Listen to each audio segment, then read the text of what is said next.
Hello friend, welcome to your own channel daily stock. आज की video में मैं टाटा स्टील कंपनी के बारे में बात करूंगा और ये भी बताऊंगा कि इस कंपनी में क्या आपको अभी भी इन्वेस्टमेंट करना चाहिए या फिर आपको थोड़े समय के लिए वेट करना चाहिए।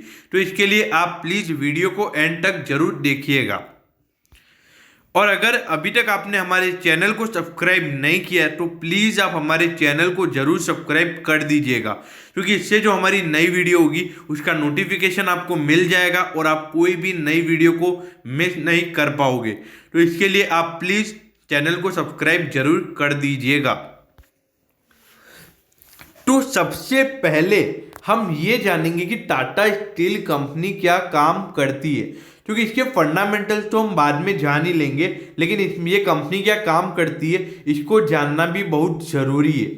तो टाटा स्टील कंपनी जो काम करती है वो एक डाइवर्सिफाइड स्टील प्रोड्यूसर।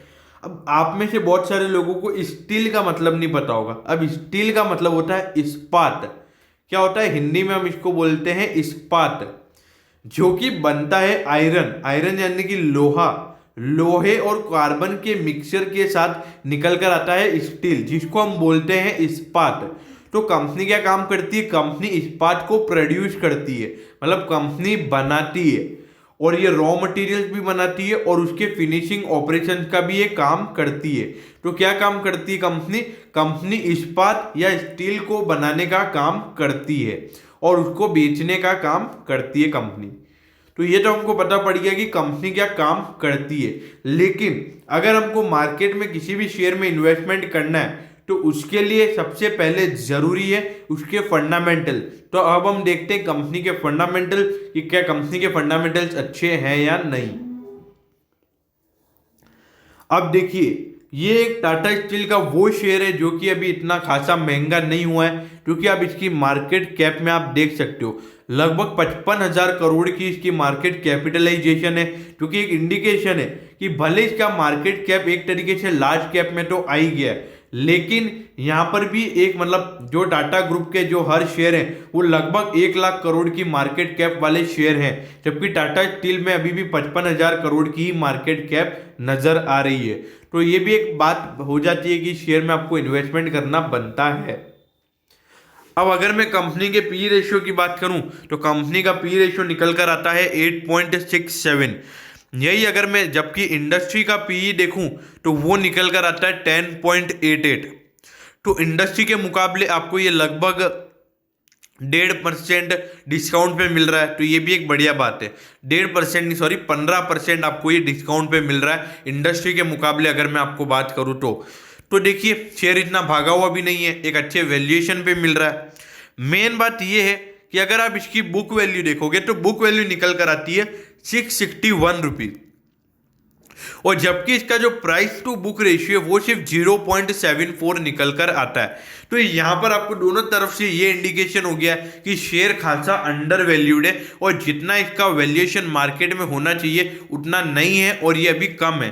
तो अगर ये यहां से इसकी बुक वैल्यू तक को भी टच करता है तो आराम से आपको 26% के रिटर्न देखने को मिल सकते हैं। अब अगर मैं कंपनी के डिविडेंड यील्ड की बात करूं तो भाई साहब ये 2% का डिविडेंड यील्ड भी देता है। अब अगर मैं कंपनी के अर्निंग पर शेयर की बात करूं तो वो भी 56 रुपीज का अर्निंग पर शेयर भी कंपनी का है, जो कि अच्छा माना जाता है। अब अगर मैं कंपनी के डिलीवरेबल्स की बात करूं तो ये सिर्फ 13% है। तो यहां पर आपको ये इंडिकेशन मिल गया कि स्टॉक के अंदर लॉन्ग टर्म खासा ज्यादा होता है और एक अच्छी मात्रा में होता है। तो इसी के चलते जो कंपनी के डिलीवरेबल्स हैं वो खासे कम है, मतलब लोग इसको डिलीवरी के लिए नहीं उठा रहे, ज्यादातर इसमें इंट्राडे कर रहे हैं और उसी दिन अपने प्रॉफिट या लॉस को बुक कर रहे हैं। तो ये थे कंपनी के थोड़े थोड़े मेन फंडामेंटल्स। तो यहाँ पे ये नजर आ रहा है कि कंपनी का शेयर इतना भागा हुआ नहीं है, अभी भी इसमें मोमेंटम बाकी है और ये लॉन्ग टर्म के लिए अच्छा नजर आ रहा है। लेकिन अब हम कंपनी की प्रॉफिटेबिलिटी ग्रोथ रेशियोज को देखेंगे, फिर समझेंगे। अब देखिए, कंपनी 2017 में तो कंपनी घाटे में थी, लेकिन वो नी के बराबर कंपनी का घाटा था। लेकिन उसके बाद अगर आप देखोगे कि कंपनी 2017, 18, 19 पिछले 3 साल तक लगातार कंपनी का रेवेन्यू बढ़ा और इसमें कोई भी कंपनी के लिए दिक्कतें नजर नहीं आई। लेकिन आप अगर 2020 में अगर कंपनी की बात करो तो इसमें खाया मतलब एक अच्छी मात्रा से आपको पता पड़ेगा कि कंपनी का जो रेवेन्यू है वो खासा गिरा है और कंपनी की प्रॉफिटेबिलिटी में भी आपको गिरावट देखने को मिली है।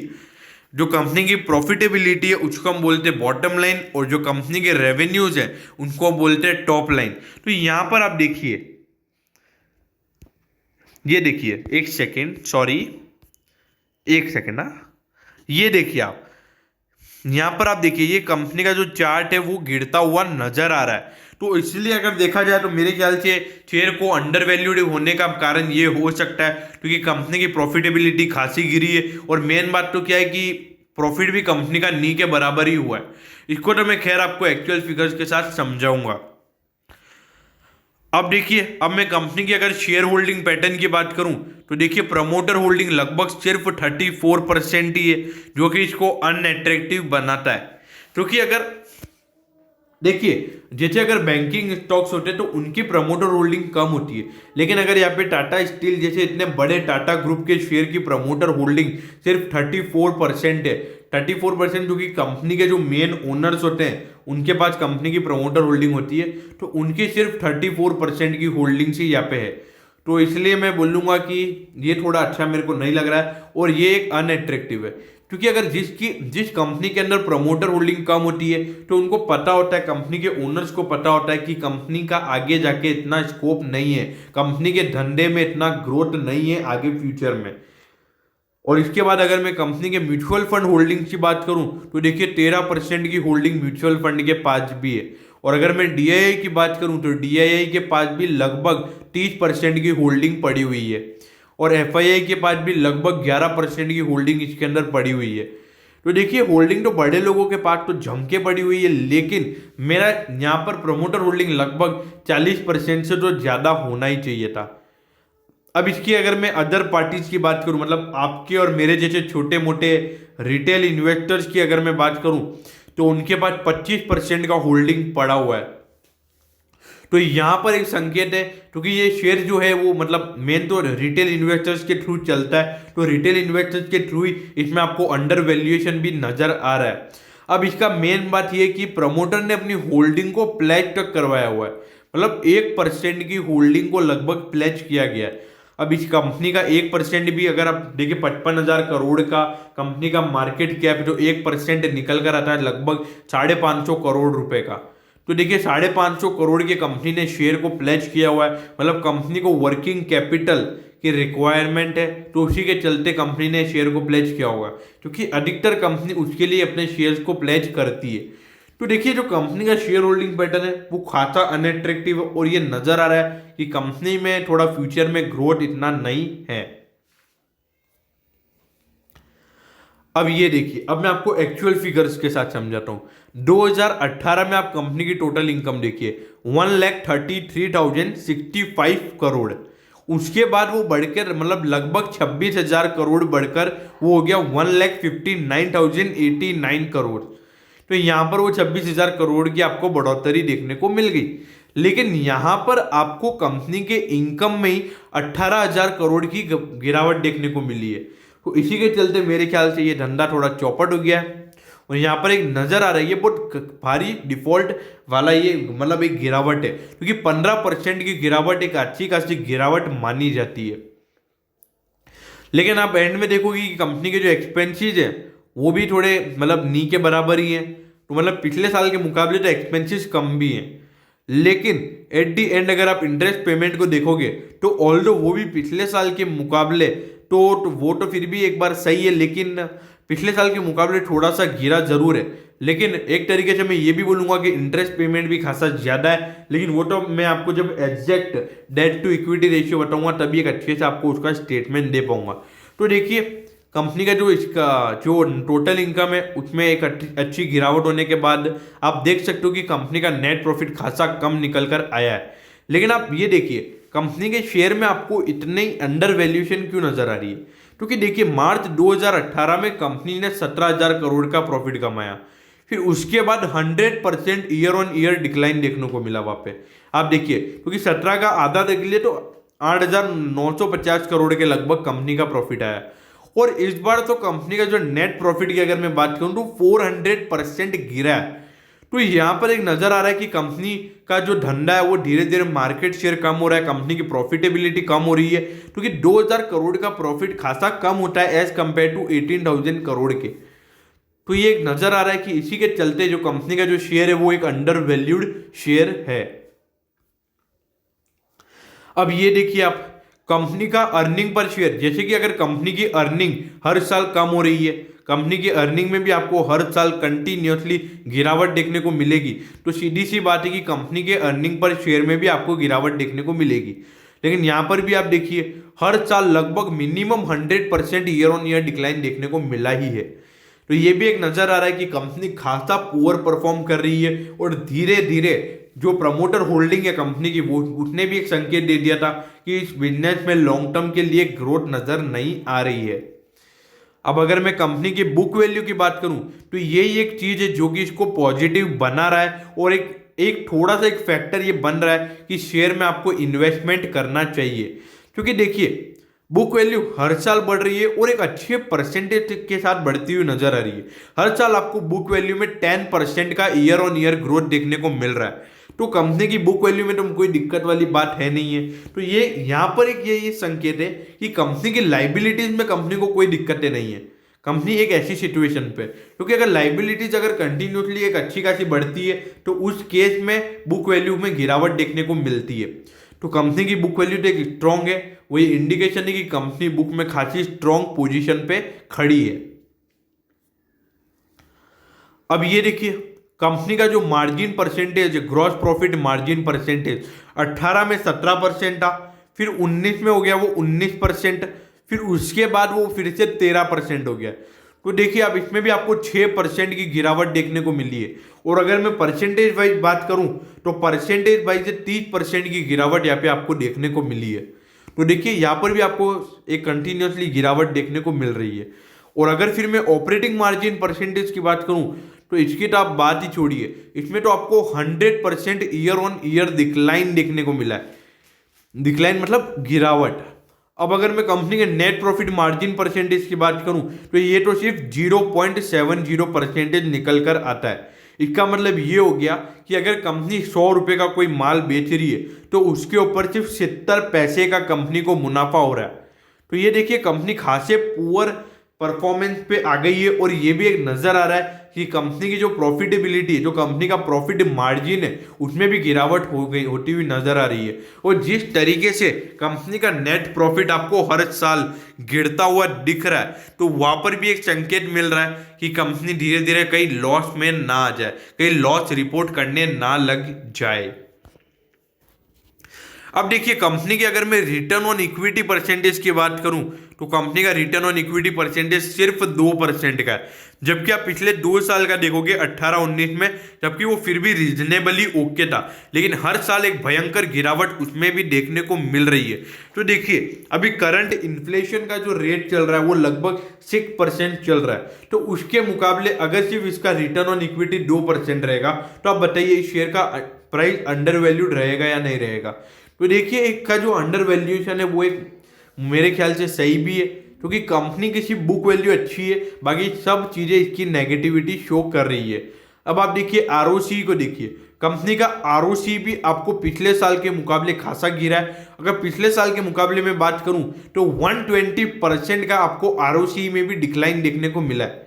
तो देखिए कंपनी खासा पुअर परफॉर्म कर रही है, जित कंपनी की कैपिटल हर साल बढ़ रही है लेकिन मुनाफा उतना नहीं बढ़ रहा है। तो यहाँ पर आपको ये नजर आ रहा है कि कंपनी की धीरे धीरे प्रॉफिटेबिलिटी कम हो रही है, इस बिजनेस का ग्रोथ भी इतना फ्यूचर में नजर नहीं आ रहा है। अब अगर मैं कंपनी के रिटर्न ऑन एसेट परसेंटेज की बात करूं तो यहाँ पर तो आप चौंक जाओगे।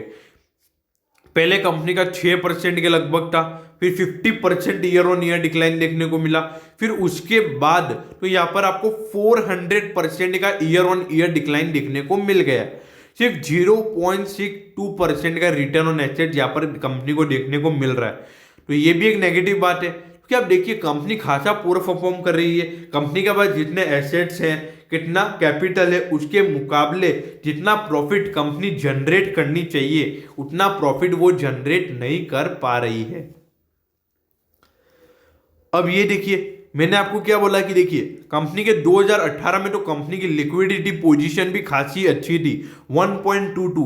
जब कंपनी की एक ऐसी सिचुएशन थी जब वो अपनी करंट लाइबिलिटीज को भी पे करने में कंपनी को कोई दिक्कतें नहीं हो रही थी, लेकिन अभी भी एक तरीके से रीजनेबली ओके है, लेकिन हर साल इसमें भी एक भयंकर गिरावट देखने को मिल रही है। तो यहां पर एक नजर आ रहा है कि कंपनी की जो करंट लाइबिलिटीज है, जो कंपनी को एक साल के अंडर में पे करना होता है, वो भी अपने को उनको एक हर साल एक खासी खासी बढ़ रही है। तो इसीलिए जो कंपनी के शेयर कंपनी ने प्लेज कर रखे हैं, तो मेरे ख्याल से उसको फुलफिल करने के लिए ही कंपनी ने अपने शेयर्स को प्लेज कर रखा है। तो देखिए कि कंपनी की जो लिक्विडिटी पोजीशन है वो भी इतनी अच्छी नजर नहीं आ रही है। और रही बात क्विक रेशियो की, तो क्विक रेशियो तो बिल्कुल ढब्बा लग रहा है, क्योंकि आप देखिए 0.45 का ही क्विक रेशियो यहाँ पर कंपनी का है। तो मतलब कंपनी अपनी क्विक लाइबिलिटीज के आधा भी कंपनी के पास एसेट नहीं पड़ा हुआ है। तो देखिए कंपनी का जो लिक्विडिटी पोजीशन है वो भी इतना बढ़िया नजर नहीं आ रहा है।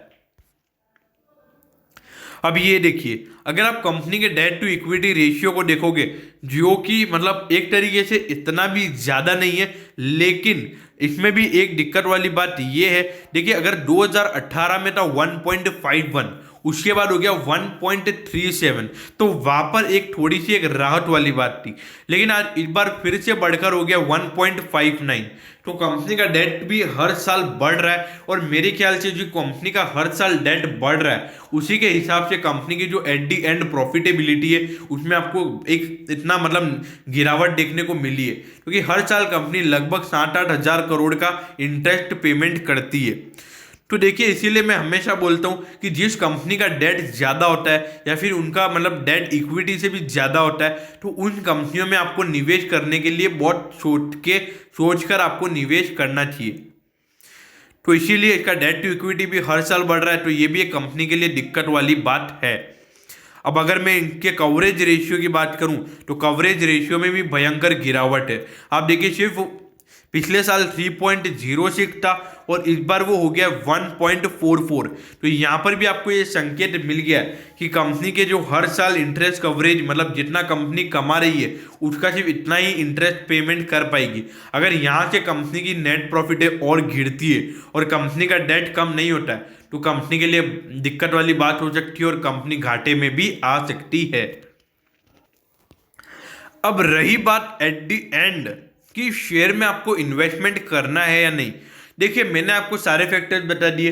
अब जो कंपनी का पीई रेशियो है वो ऑल्दो इंडस्ट्री के पीई के मुकाबले तो आपको भले ही सस्ता जरूर मिल रहा है, लेकिन एक फैक्टर वाली बात ये है, अगर आने वाले क्वार्टर में, मतलब आने वाले फाइनेंशियल ईयर के एंड में अगर कंपनी का प्रॉफिट और गिरता है, तो वो वही शेयर आपको इंडस्ट्री के पीई से महंगा मिलेगा, क्योंकि कंपनी की एट दी एंड जो कंपनी का नेट प्रॉफिट होगा वो गिर जाएगा।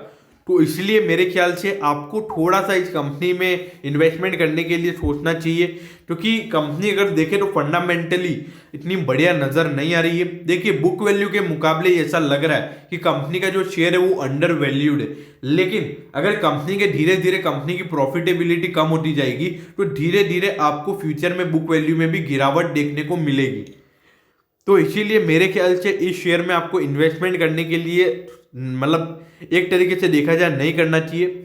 वैसे इसका अगर आप ऑल टाइम हाई देखोगे तो 750 का है, तो उससे तो ये लगभग 20% डिस्काउंट में मिल ही रहा है, लेकिन तो भी मेरे ख्याल से इसमें इन्वेस्टमेंट करना नहीं बनता है, क्योंकि फंडामेंटली इसमें फ्यूचर में इतना ग्रोथ भी मेरे को नज़र नहीं आ रहा है, और उसी के चलते कंपनी फंडामेंटली भी खासी पुअर लग रही है, परफॉर्मेंस भी पुअर हो रहा है कंपनी का, और इतना बढ़िया परफॉर्मेंस मेरे को नज़र भी नहीं आ रहा है।